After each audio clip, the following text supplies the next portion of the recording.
You are looking at Julian's pronunciation guide, where we look at how to pronounce better some of the most mispronounced words in the world, like this other curious word. But how do you say what you're looking for today? Let's learn how to pronounce the name of this commune, or it's a town, coastal town by the Mediterranean Sea, next to where I live actually, so I can tell you about it.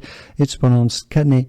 The T is silent. Canet-en-Roussillon. Roussillon is the valley, the area where it lives, where it is.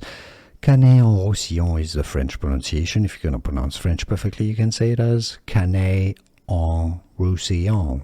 Canet-en-Roussillon. Enjoy your time there. Have fun. Here are more videos on how to pronounce more confusing words and names too many mispronounced. Like this video if you found it useful. I appreciate your support. I'll see you soon and thanks for watching.